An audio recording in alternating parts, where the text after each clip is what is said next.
Michael Saylor is co-founder and executive chairman at MicroStrategy.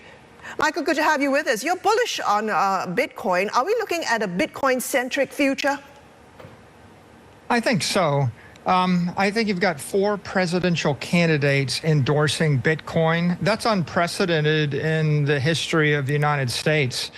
And you've got BlackRock, Fidelity, Citadel, and Charles Schwab, Credit Agricole, Banco Santander, and Deutsche Bank, all announcing Bitcoin support initiatives this week. And I think that the marketplace is starting to perceive that Bitcoin is the winner. The crypto industry is going to rationalize around Bitcoin, and all of Wall Street firms and Main Street investors are going to start to get behind this new asset class.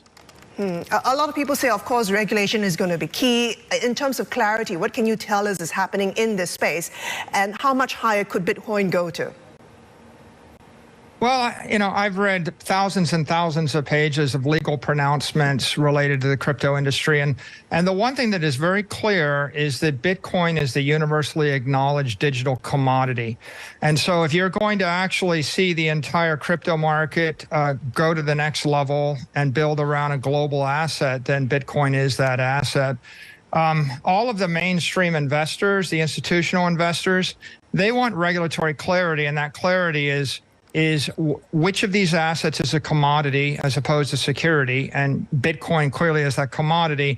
And then they want to know that they can actually custody it and a safe custodian, and they can trade it on a safe exchange, and they're going to get the endorsement of the CFTC and the SEC. And that's exactly what the news of this week is about, and that's why you see the rally.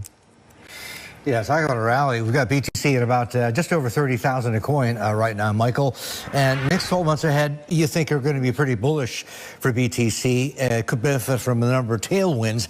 Walk and talk us through each of these tailwinds. What is going to drive it even higher, and how much higher?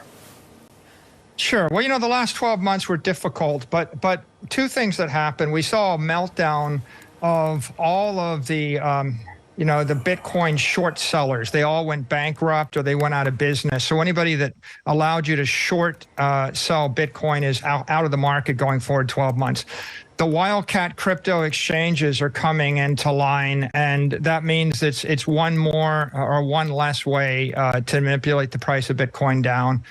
I think people are looking forward to the Bitcoin halving in early 2024, where the daily supply being sold in the market by the miners will be cut in half.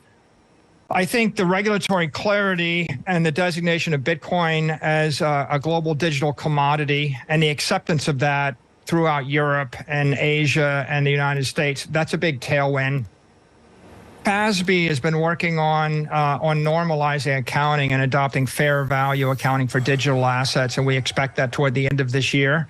That's going to be a really nice tailwind for the asset. It removes a negative for a CFO of a publicly traded company from putting it on their balance sheet. And then, of course, this BlackRock news this week. BlackRock's got a 99.7% success rate in ETFs. And I think the writing on the wall there is the SEC denied the last set of ETFs because they wanted to see a regulated exchange that they could support. And when EDX came out this week, and you combine that with the BlackRock news, and you combine that with the other 5 firms that announced their own refiling of ETFs for spot Bitcoin, I think that's a really bullish sign for institutional investors. So you put all those things together, and then you know we're advancing strongly off the 200-week simple moving average, which is about 26,500 a Bitcoin.